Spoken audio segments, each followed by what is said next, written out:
In order for you to have a healthy pregnancy, you must have, number one, a healthy state of mind. Number two, a healthy spiritual life, because that's going to help you through all of the anxiety, through all the doubts, questions, what ifs. And number three, a healthy body. Your body is important. Your weight is important. How you are physically is going to factor in your entire pregnancy.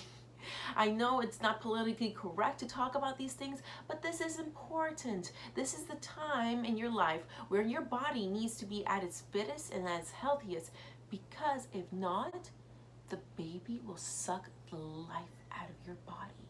It will eat the nutrients from your bones and from your muscles, and if you're not well physically, it's going to reflect emotionally, it's going to reflect psychologically, and it's going to reflect every way possible.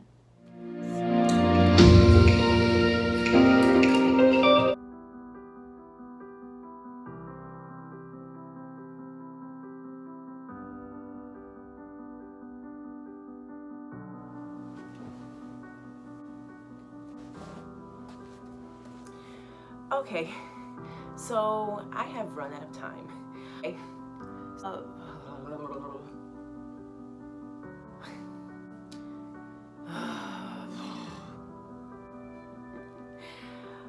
Okay, so we're here because I have run out of time. It's September and I'm not where I thought I would be right now.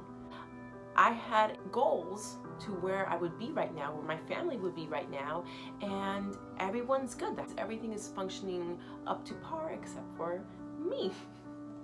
I hate to say this, and I know the way it's gonna come out, but I thought that right now I would be ready for baby number 3.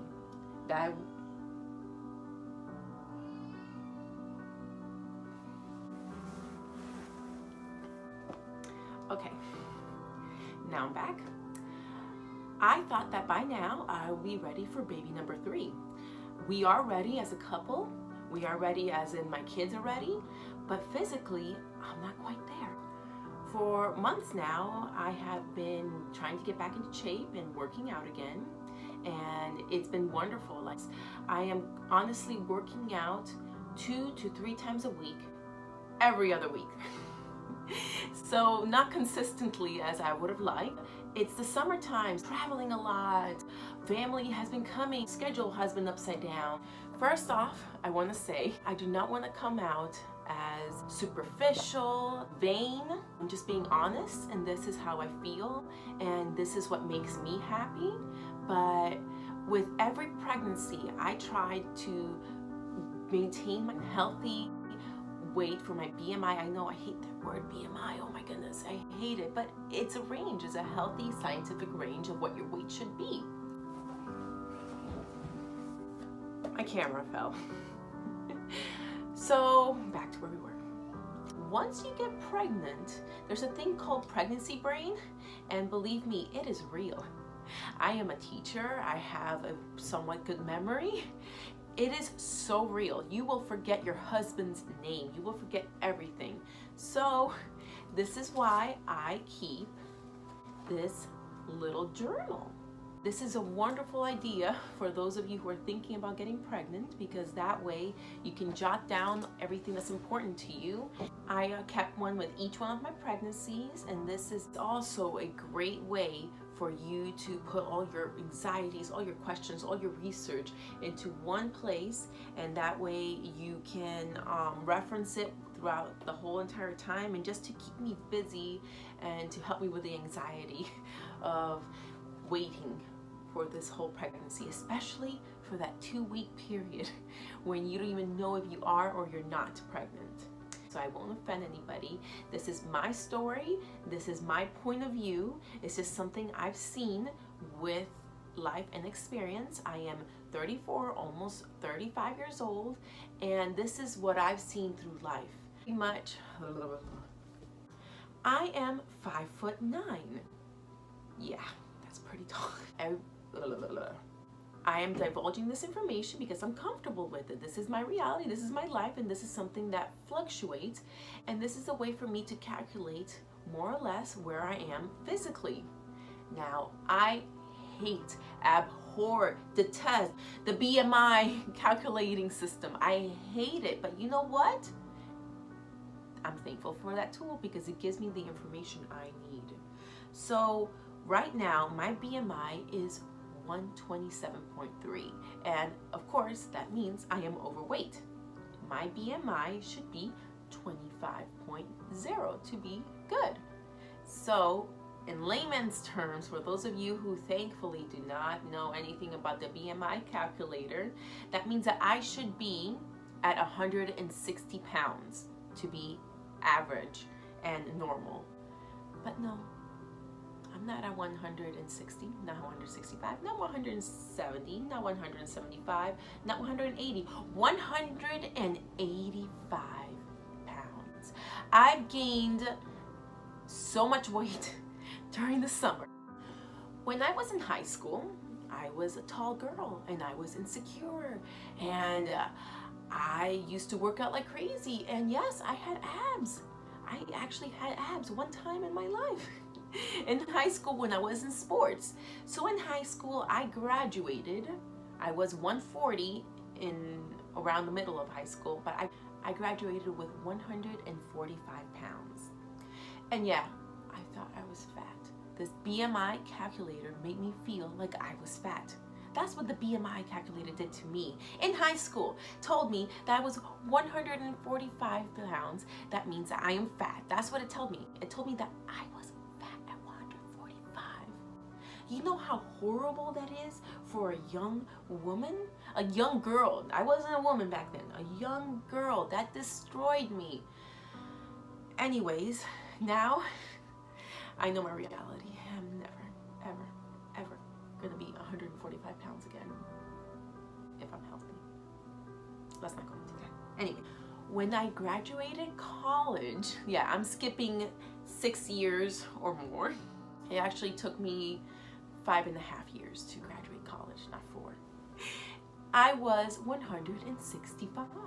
Yep, I went from 145 to 165 pounds. Let's continue. A few years later, when I was 25 years old, I gained a whopping 177. I went up to 177 pounds. 177 pounds was the highest I ever was without being pregnant. That was devastating. So what did I do? Well, logically, of course, I moved to an island in the Caribbean, the Dominican Republic. I got my fat butt. You guys, I'm not fat shaming. This is all about me. I'm just making fun of myself. That's my personality. I'm sorry. I do not want to offend anybody. But I got myself to the Caribbean. I joined a program in the gym there with a few of my cousins. And guess what? I lost 22 pounds the right way, working out like crazy 3 times a week and eating correctly. For the first time in my life, I had control over my body and I had the tools. I didn't know what it was to really work out, to carry a good eating life plan. I'm Hispanic, we don't eat healthy. This gave me the tools I needed. So after I went through that program, I was 155 pounds at the end of that program. Guess what happened after that? I fell in love like a typical girl. Went into a tumultuous relationship and came out of that relationship, which we broke up by the way, at 162 pounds. 155 to 162, not bad. Anyways, then I met the love of my life. When I was in the previous relationship, I lost 3 pounds when I met the guy, you know. I gained some weight, then I lost 3 pounds because I was like enamored. Then I met the love of my life. And do you know how many pounds I lost? with the anxiety, with the emotions of it all. I lost 9 pounds by being love struck. I was literally love sick, love struck, whatever you want to call it, and I lost 9 pounds. Needless to say, I fluctuated a lot back and forth between them. Fast forward, my wedding.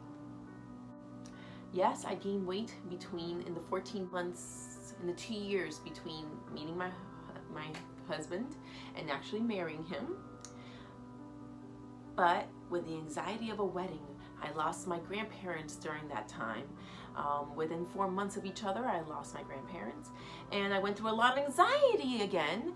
And then on top of that, the wedding, and I pretty much planned the wedding myself with my husband. My husband was there in the entire process. He was very much involved. So I lost a ton of weight again. I also had a surgery, a tumor removal around that time that helped me lose a ton of weight too. At my wedding, on my wedding day, I was 150 pounds. But that was a very unhealthy 150 pounds. I had no body. My shape was gone. I did not recognize. I was trying out clothing, wedding dresses and everything, and I was just like, whose body is this? I was not happy with my weight. I was extremely skinny. I was back to my high school weight, but I didn't like my body. I was super insecure. I felt very unflattering, and that's because I lost the weight the wrong way, through anxiety, through stress, not eating well. I did not lose weight the correct way. You know what happens to pregnant people? Another stereotype. This story is full of stereotypes. I gained a ton of pounds, and so did my husband. That's what happens. You start cooking, you stay in a lot more, you know, that's what happens. You gain weight after you get married. I decided to get healthy again. I put myself into a system. My job covered a wonderful gym, the same gym I went to, and it was wonderful. I got my strength. I learned how to take care of my body again. I was feeling wonderful. I had all this energy. I was so happy. The endorphins were pumping. I was over the moon. My husband and I, we just were talking about it, and we were at that place where we wanted a little baby in the back. We were good. We were happy. My body was back. I was in prime, and my pregnancy, thankfully, reflected that. Now, I had gone off of birth control after 10 months of taking it, and we cleansed our bodies before getting pregnant, but it took me 3 months to get pregnant. I got off lucky. I got off lucky. Some of my friends, it took them 5 months. Another one of my friends, it took her 8 months. Some people I know still haven't been able to get pregnant. So I thank the Lord that I was able to get pregnant. It did take me 3 months to get pregnant, but that's why I always advise, this is my personal opinion, young women not to go on birth control. Birth control screws your body up. Okay, I'm not gonna go there. So I gained, this is the part people always want to know, I gained 40 pounds with each one of my pregnancies, and I gave birth to my boys at 38 weeks with both of my pregnancies. So I gained exactly 200 pounds with Nico. 38 weeks, I gave birth to him. He was a C-section, and I nursed him for 13 months. No, I did not lose weight while breastfeeding. To me, that is a myth. I get so hungry. My friends get so hungry when they're nursing. I do not believe people, well, some people do. I do know, yeah. Whatever. I personally did not lose any weight breastfeeding. But I did so for 13 months, and that was brutal. That was brutal. Oh my gosh, breastfeeding. Oh gosh, that's something I do not look forward to. I'm very thankful I am able to, but I do not look forward to breastfeeding. And then I was cleared to do abdominal workouts at 4 months postpartum. I got back into the gym. I slowly worked my way in it. I had no shame. I was there working out, and I will do slowly. I would be like messing up. I'll take more rests than everybody. So at 6 months postpartum, I had lost 31 pounds. I was at 169, And then at 9 months, at 9 months postpartum, I had lost the 40 pounds. I finally reached there. I was back at 160. So you know what that meant? I can relax. I was still nursing, so there was no way I wanted to get pregnant again. So due to the fact that it took me 3 months to get pregnant with Nico, my husband and I wanted to make sure that I got pregnant ahead at a right time because I was 31 years old, and we wanted 3 children. So if we wanted 3 children, I was 31 years old. We didn't want to postpone the process, and I also had recovered physically, and we wanted our children to be close in age. I got pregnant with my second son at 32 years old, and I was 164 pounds. And guess what? I gained exactly 40 pounds. I went to that doctor's visit at 38 weeks, and I was like, I am 200 pounds. I kind of freaked out. I started working out a little bit more, and I started making sure that I was not going to gain 1 more pound during that pregnancy. And voila, my son was born at 38 weeks like my other son, and I had gained exactly 200. So this time, thanks to the Lord and a wonderful doctor, I did not have a C-section this time. I had a VBAC, which is a vaginal birth after C-section. And I nursed him for 15, Nico was 13 months, Thor was 14, 15 months, 2 months more than I did, okay, whatever. I nursed him for many, many months. Honestly, the second time around wasn't that bad. Breastfeeding wasn't that horrible and painful as it was the first time around, but Thor, my second son, was horrible. He bit, he moved, he hated it, he was aggressive, he was biting daily, multiple times. It was so much stress. Breastfeeding, oh my gosh, I have. Due to the fact that I had a natural birth, yeah, because the pain medications didn't kick in like the other child either. I don't take pain medication well. It doesn't work on me. I have scoliosis, I don't know. Pain medication does not work on me. I started working out with my second son, and I was progressing more or less. You know, I have 2 kids. It's hard. Then we decided to move back to the United States when my son was 6 months old. And that threw a wrench in my whole weight loss journey. I pretty much closed the book on my weight loss journey there. We moved in the space of 5 months, 6 times. You know what it is to move 6 times in 5 months with a 6-month-old, almost 2 years old, no, a 2-year-old, and move up your entire life? We literally sold everything we had. What we didn't sell, we brought with us, but we sold our clothing, we sold everything we had. We moved in with my mother-in-law, then we moved in with my parents here in the States. Then eventually we did move in to an apartment in Coconut Creek, and then eventually we did move to Miami. But needless to say, I didn't lose a lot of weight after having my son. So my 5-year anniversary was coming up. My baby was now 1 year and 4 months old, and it was my 5-year anniversary. So I got back into this. I kicked myself in the butt. I was like, forget about this house, put myself first. I am gonna lose this weight. And at my 5-year anniversary, not now, obviously, I weighed 172 pounds. Not bad, you know, 12 away from my pre-pregnancy. I was almost there, then what happened? Life. I honestly have no idea what happened. I cannot honestly say why I am the way I am now besides me eating. I'm a stress eater. I am working out. I am working out. I am not pigging on eating like crazy, but honestly, I am about to turn 35 years old. 35. When I turned 30, I felt it. I was not able to lose the weight like I normally did. When I turned 31 and had Nico, it took me a little bit, but hey, I did it. When I turned 32, and had 2 babies under 2 years of age. Imagine that, like seriously, my first baby was not even 2 years old yet, and I already had a second baby. He didn't even turn 2 until 2 months later. Anyways, my body had been through a lot.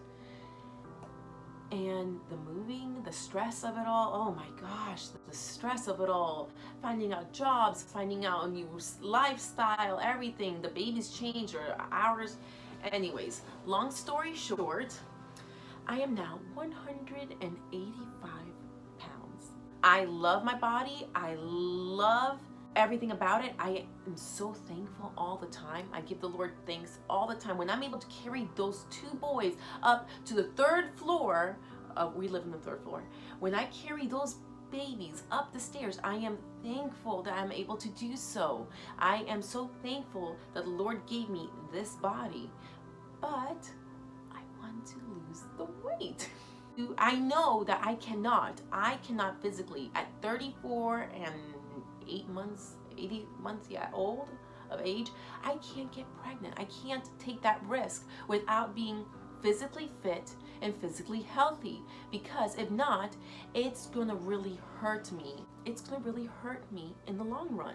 It's gonna hurt me psychologically, it's gonna hurt me physically, it's gonna hurt me emotionally, and eventually it's gonna hurt me every way. I don't know where I was going with this. This is my journey to where I am now with my workout routine. I began with doing aerobics, some certain video, 10-minute abs, and then 10-minute squats and stuff like that for 30 minutes. And then I also did a lot of rowing. That was my cardio. Then I eventually went up, and this is how I lost some of that weight, to 30 minutes cardios and 10 minutes of those videos. But I would do so for 3 to 4 times a week, and then I will skip a week. 3 to 4 times this week, and then skip a week. And then we will still go on vacations and traveling and eating and birthdays and everything. So I wasn't being consistent. Now, building up to this, yes, I am still gaining weight, but my body is so much stronger. It's the diet part that I need to do the switch with. I'll go into that into another video. My goal for the next few months, this is what I've been working myself up to. I have to set realistic goals, and this is realistic. I can do this. I have been doing it more or less with taking big breaks, but still I've been doing this. So I'm gonna be doing 45-minute cardio sessions 3 times a week, like I've been doing, but this time I'm gonna stick to it, and I might even add a 4th day to it. We'll see, let's just take it at a time. But I'm gonna continue with 45-minute cardios, and I am gonna make sure that I do those aerobics, those Pilates, those 15 minutes sessions of abs and squats. Yeah? You're done? Okay, I'm coming for you, baby. Give me 1 more minute, okay? I'm coming. Every single day, and I am going to be working on my diet in a way that I am going to make sure that someone helps me keep track of what I'm eating, what I'm doing, my exercise schedule, and I gotta go. This has been a long video. And that guy there, I just want to eat him. Hi, baby. Censored. Hi, sweetheart. Censored. Say hi. Hi. What do you want to do? You looking at yourself in the mirror? Yeah. What he normally does every single time that he comes out of the bathroom, runs straight into my pillows and buries in there. At home in the mornings before 11, I like to do these little mini 15 to 20 minute workout sessions that are intense and complete, mostly by Rebecca Louise. So now on my way to the gym. I also have been taking a ton of prenatal vitamins beforehand. Okay, this is kind of cute. So, I am hydrating all day long. Diet is 75% of it. Exercise is 30, but what can I say? I have really bad eating habits. I'm almost 35 and I can't eat plus if I'm 25 again. It's the sweets and the Starbucks. So I'm cutting that out drastically. I'm switching it to more healthier options like bananas and handmade coffee, homemade coffees.